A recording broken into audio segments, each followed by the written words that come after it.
रविचंद्रन अश्विन इस वक्त अगर आप देखें इंडियन क्रिकेट तो अनिल कुंबले के बाद second highest wicket taker test cricket में। और ये वो अश्विन है जिन्होंने शुरुआत की थी T20 में, फिर वनडे में आए और धोनी ने जब उनको वर्ल्ड कप में इस्तेमाल किया। एक वक्त ऐसा आया 2010-11 में जहां हरभजन सिंह भी खेलते थे जिनके पास तजुर्बा था, सैकड़ों विकेटें थी, और दूसरी तरफ धोनी इस्तेमाल करते थे अश्विन को, जो उस वक्त चेन्नई सुपर किंग्स से ही खेल रहे थे।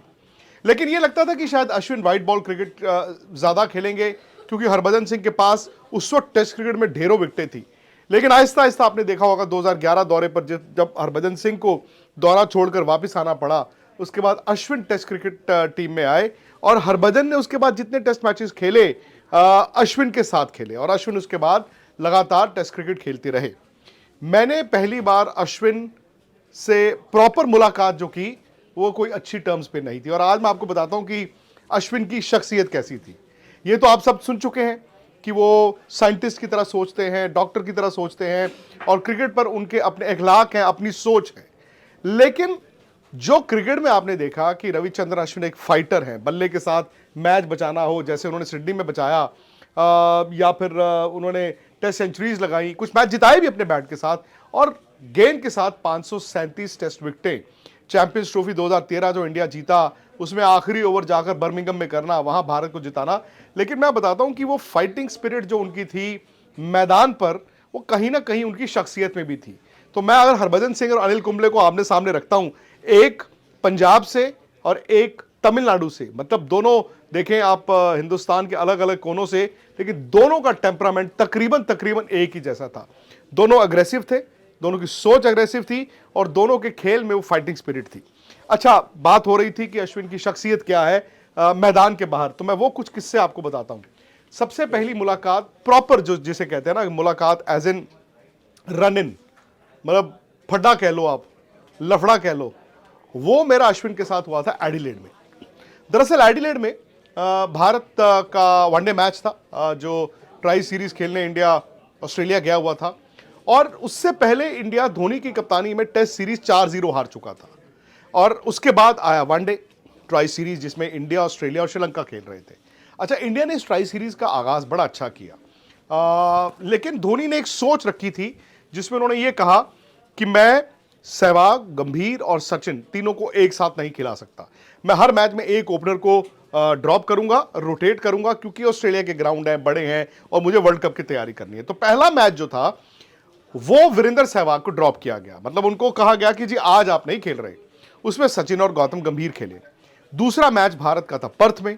अब वहां पर सहवाग आए प्रेस कॉन्फ्रेंस में और सहवाग ने कहा जी मैं तो खेल रहा हूं। उस मैच में गौतम गंभीर नहीं खेले। अब तीसरा मैच था एडिलेड में।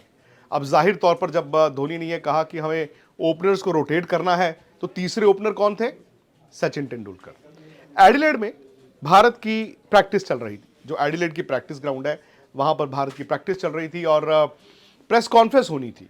अच्छा, उस वक्त वहां पर जो वक्त था वो दोपहर का था, लेकिन इंडिया में सुबह सुबह के 8 या 8:30 बजे थे और मैं अकेला न्यूज चैनल था आज तक जो उस वक्त वहां पर था। उन जमाने में स्पोर्ट्स तक नहीं था, सिर्फ आज तक और इंडिया टुडे। तो हमारे पास एक लाइव ओबी वैन होती थी जिसे कहते थे टीवीयू, यानी कि हम वहां से लाइव सिग्नल्स, उस टाइम पे बाहर से विदेश से भेजना बड़ा मुश्किल होता था, तो हमने लाइव उस प्रेस कॉन्फ्रेंस का इंतजाम किया हुआ था। और हम सबको पता था, जो मैं टीवी से था या जो प्रिंट जर्नलिस्ट थे, सबको लग रहा था भाई आज की जो प्रेस कॉन्फ्रेंस है, भाई अब सवाल तो यही बनेगा कि क्या कल के मैच में सचिन तेंदुलकर ड्रॉप होंगे। अब ये बड़ा विवाद भी था। अब उस टाइम पे अश्विन ना एक न्यू कमर के तौर पे थे, मतलब नए नए प्लेयर थे। तो हम बैठे हुए थे और इंडियन टीम के जो मैनेजर थे GS वालिया जी, वो कुदरती पंजाब क्रिकेट एसोसिएशन से थे, तो मैं उनको बड़ी अच्छी तरह जानता था। तो हमने उनको पूछा सबने कि सर आप किसको भेज रहे हैं आज? उन्होंने कहा देखते हैं कोई बड़ा प्लेयर आएगा। हम लोग बैठ गए प्रेस कॉन्फ्रेंस हॉल में और आए रविचंद्रन अश्विन। अब सब हैरान कि रविचंद्रन अश्विन तो एक यंगस्टर है और आज जो मुद्दा है वो बहुत कंट्रोवर्शियल है। अश्विन आके बैठ गए। अच्छा, अश्विन को अंदाजा नहीं था कि क्या चल रहा है, और पहला सवाल मैंने उनसे ये पूछा कि अश्विन, क्योंकि आप आज प्रेस कॉन्फ्रेंस में आए हैं, ये बताइए कि कल कौन सा ओपनर ड्रॉप होगा, क्या वो सचिन तेंदुलकर होंगे? तो वो थोड़े से अचानक से ना, ही वाज शॉक्ड एंड उनको पता नहीं कैसे रिएक्ट करना। उन्होंने कहा मुझे कैसे पता, मैं कैसे बता सकता हूं, ये कोई सवाल नहीं होता है, तो ये आप टीम मैनेजमेंट से जाके पूछें। तो मैंने दूसरा सवाल किया कि जी टीम मैनेजमेंट ने ही आपको भेजा है। तो हमें तो लगा हम तो मीडिया, हम तो सवाल करेंगे, और टीम मैनेजमेंट ने चूंकि आपको भेजा है तो हमें लगा आपको पता होना चाहिए। तो उस पर वो नाराज हो गए, उन्होंने जवाब नहीं दिया। ऑब्वियसली यार वो कैसे बोल सकते थे, यंग प्लेयर कैसे बोल सकता है कि भाई धोनी ने किसको ड्रॉप करना या किसको नहीं खिलाना। प्रेस कॉन्फ्रेंस खत्म हुई और जैसे प्रेस कॉन्फ्रेंस खत्म हुई मैं बाहर आया, 5 मिनट हुए थे, तो मुझे याद है कि सुरेश रायना जो उस वक्त इंडिया की टीम में थे, उन्होंने मुझे आके बोला, अरे पाजी क्या हो गया ऐश के साथ? तो मुझे समझ नहीं आया। तो मैंने कहा इतनी देर में बात फैल भी गई? तो उन्होंने कहा क्या है? मेरा मतलब अश्विन का जो पहला रन इन था वो बहुत ज़्यादा अच्छा नहीं था, but over a period of time आपने देखा होगा 2012 का वो साल था जहाँ पर अश्विन ने अपने आप को इस्टेब्लिश किया। इंग्लैंड से भारत टेस्ट सीरीज हारा, बट अश्विन की विकेटें थी। और फिर उसके बाद जब 13 में ऑस्ट्रेलिया इंडिया आके 4-0 हार के गया, उसके बाद से फिर अश्विन का जो सितारा था वो बुलंद ही होता गया।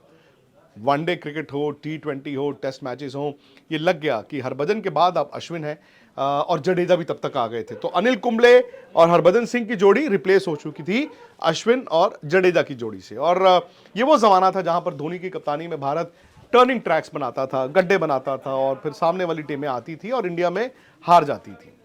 अच्छा, अब होता क्या है ना कि जब भी आप दो तरह के खिलाड़ी होंगे उनका कंपैरिजन जरूर करेंगे। तो चूंकि हरभजन सिंह को आप कंपेयर करेंगे और ये कहेंगे कि अश्विन बेहतर या हरभजन, ये शुरुआती दिन थे, तो इन दोनों ने एक दूसरे के खिलाफ कभी इतना नहीं बोला। लेकिन क्या होता था ना, सोशल मीडिया पे या किसी ने आग लगा दी तो क्रिप्टिक तरीके से दोनों के स्टेटमेंट आ जाने और फिर आग लग जाती थी, और लोग फिर कहते देखो इसने अश्विन के बारे में ही बोला होगा, देखो इसने हरभजन के बारे में ही बोला होगा। लेकिन यह है कि शायद they were not the best of friends, but वो कोई दुश्मन भी नहीं थे। लेकिन दुनिया ऐसी बना देती है ना आपको कि एक दूसरे के खिलाफ। उसके बाद खैर अश्विन बढ़ते गए, और मुझे याद है कि अश्विन के करियर में जो पहला आप ये कहें कि चुनौती आई, मतलब सक्सेसफुल अश्विन के करियर में, वो थी 2014-15 ऑस्ट्रेलियाई सीरीज, जब विराट को धोनी ने कप्तानी दी। टेस्ट मैचों में आपको याद होगा अश्विन इतने सक्सेसफुल नहीं थे, और उसके बाद वनडे वर्ल्ड कप होना था जो ऑस्ट्रेलिया और इंग्लैंड में होना था, और ऑस्ट्रेलिया के एक ऑफ स्पिनर थे ब्रूस यार्डली, बड़ी लंबी हाइट थी, अनफॉर्चुनेटली ही इज नो मोर। तो रवि शास्त्री अश्विन को लेकर गए ब्रूस यार्डली के पास। तो ब्रूस यार्डली ने जो एक वक्त था ना टेस्ट सीरीज और वनडे वर्ल्ड कप के दरमियान, उसमें उन्होंने अश्विन से बात की और अश्विन को कहा देखिए आप इंडिया में साइड स्पिन करते हैं, वो ऑस्ट्रेलिया में फायदा नहीं होगा, बॉल पड़ के स्किड करेगी। ऑस्ट्रेलिया में आपको ऊपर से ओवर स्पिन करनी पड़ेगी ताकि बॉल टर्न के साथ साथ बाउंस भी आपको मिले। तो अश्विन ने अपनी गेंद की रेव्स पे काम किया, और उस वर्ल्ड कप में अगर आप देखें भारत के गेंदबाजों ने बड़ी अच्छी गेंदबाजी की, specially the faster bowlers, but Ashwin ने भी अच्छी बॉल की। उसके बाद फिर अश्विन जो है वो आपके लिए दोबारा से जिंदा हुए। टेस्ट मैचों में तो खैर उनका कोई सानी नहीं था। हाँ, कभी कभी दिक्कत आती थी जब विदेश में टेस्ट मैचेस होते थे, कप्तान जडेजा की बैटिंग के साथ ज़्यादा जाना प्रेफर करते थे, नॉट कि जडेजा बॉलर नहीं थे, और अश्विन को फिर बाहर बैठना पड़ता था जब दो स्पिनर्स में से एक खेलता था। लेकिन घर में अश्विन जडेजा की जोड़ी ने कमाल किया। इनफैक्ट उस वक्त नहीं लगा था कि वो हरभजन सिंह का रिकॉर्ड तोड़ेंगे, फिर उन्होंने कपिल देव का रिकॉर्ड तोड़ा, और आज देखिए अश्विन की 500 विकेटें हो गई, 537। शायद एक उम्र आ जाती है जहां पर ना आपको आपकी फॉर्म के साथ साथ, आपकी रेपुटेशन के साथ साथ ये भी देखना पड़ता है कि यार क्या मेरी 11 में जगह नहीं बन रही। और मुझे लगा कि अश्विन ना शायद हर्ट हुए हैं, क्योंकि जैसे रोहित ने भी कहा कि भाई पर्थ में ये बातें चल रही थी कि ये दौरा उनका आखिरी दौरा हो सकता है। फिर उन्होंने कहा, मैंने उनको कहा एडिलेड टेस्ट मैच आपको खेलना चाहिए, वो खेले भी। और यार मुझे नहीं लगता कि अश्विन इस तरह के खिलाड़ी थे जो टेस्ट मैच सीरीज के दरमियान घर वापस जाना चाहेंगे। उन्होंने बोला कि there is a little bit of punch left in me, but मैं क्रिकेट आज से इंटरनेशनल क्रिकेट छोड़ रहा हूं, मैं क्लब क्रिकेट खेलता दिखूंगा, आईपीएल खेलता दिखूंगा। फिर रोहित ने भी यही बात बोली कि अश्विन ने कहा कि अगर मैं यार 11 में नहीं हूं, मैं यहां पे नहीं बैठना चाहता, मैं घर जाना चाहता हूं। तो ये मुझे लगा थोड़ा सा शायद एंड में वो बिटर थे।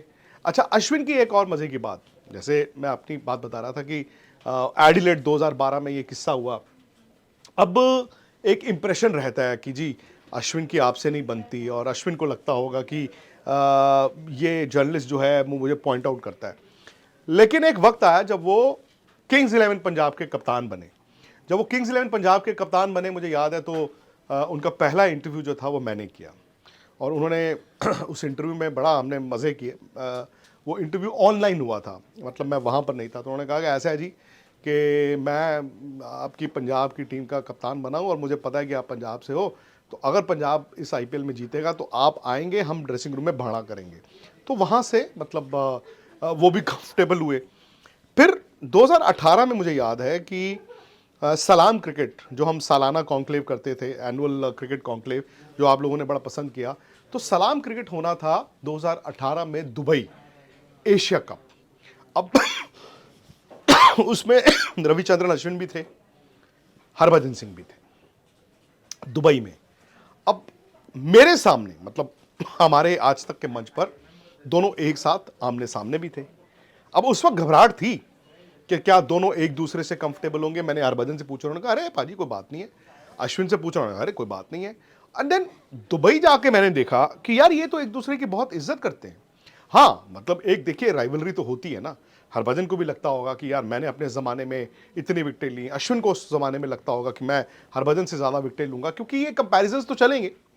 कंपैरिजन तो ये भी होते हैं ना कि विराट बेहतर या सचिन तेंदुलकर बेहतर, तो ये कंपैरिजन तो हमेशा रहेगा कि अश्विन या हरभजन सिंह। लेकिन मैंने ये देखा कि एक दूसरे के लिए कम से कम जो क्रिकेट है ना एक दूसरे की, वो इज्जत थी। और मैंने उन दोनों को वहाँ पर देखा। They were not the best of friends but they were very good. एक दूसरे से मजाक भी किया और हमें भी अच्छा लगा, और वो शोज़ भी आप देख सकते हैं पुराने। उसके बाद अगला जो सलाम क्रिकेट था वो था 2019 में वर्ल्ड कप। आपको याद होगा लॉर्ड्स क्रिकेट ग्राउंड में हमने किया था, और उसमें भी ऐसे ही था। तमाम आप जानते हैं कि बड़ी बड़ी लिस्ट होती थी, दुनिया भर के बड़े बड़े प्लेयर्स होते थे, और उसमें भी रविचंद्रन अश्विन हिस्सा थे। इनफैक्ट मुझे याद है उनका एक सेशन यूनुस खान के साथ भी था, एक सेशन उनका हरभजन सिंह के साथ भी था। एंड वो वक्त था जहां पे ये लगा कि शायद अश्विन का जो वाइट बॉल करियर है वो खत्म हो चुका है। दरअसल चैंपियंस ट्रॉफी जब इंडिया हारा था 17 में, तो विराट ने और रवि शास्त्री ने ये डिसाइड किया था कि अश्विन और जडेजा फिंगर स्पिनर्स के बाद हमें अब जाना है रिस्ट स्पिनर्स, कुलचा की जोड़ी, कुलदीप और चहल की जोड़ी। खैर उसमें क्या हुआ ना, देखिए अश्विन का लगा कि वनडे करियर खत्म, बट वो उसके बाद वर्ल्ड T20 भी खेले, आपको याद होगा। तो अश्विन ने अपने आप को इन्वेंट किया, अश्विन ने अपने आप को री इन्वेंट किया। हाँ, ये बातें ज़रूर चलती हैं और चलती रहेंगी। जैसे युवराज सिंह ने कुछ साल पहले कहा था कि अगर इस तरह की पिचेस, यानी कि कोई टेस्ट मैच चल रहा था घर पे जो गड्ढों पे खेला जाता था, उन्होंने कहा इस तरह की विकेट पे अगर अनिल कुंबले और हरभजन सिंह खेल रहे होते तो एक ने 1000 विकेटें ली होती, एक ने 700-800 ली होती। अब होता क्या है ना, मीडिया में जब ये बात आती है तो वो तूल पकड़ती है, फिर ऐसा लगता है कि ये अश्विन और जडेजा को डिस्क्रेडिट है। बट आई थिंक उसके बाद युवराज से मेरी बात भी हुई, उन्होंने कहा कि मैं जडेजा और अश्विन की बात नहीं कर रहा हूं, बट मैं ये कह रहा हूं कि इन तरह की पिचेस पे अगर उस जमाने में अनिल कुंबले और हरभजन ने बॉल किया होता, उनकी ज़्यादा विकेटें होती। लेकिन मतलब आज सबसे बड़ा कॉम्प्लीमेंट उनकी रिटायरमेंट पे, क्योंकि हरभजन खुद मैदान में थे, ब्रिस्बेन में थे, नेथन लियोन दोनों वो भी वहाँ पे थे। तो ये तीन अगर आप क्रिकेट इतिहास में देखें सबसे सक्सेसफुल ऑफ स्पिनर्स एक साथ एक मैदान पर थे।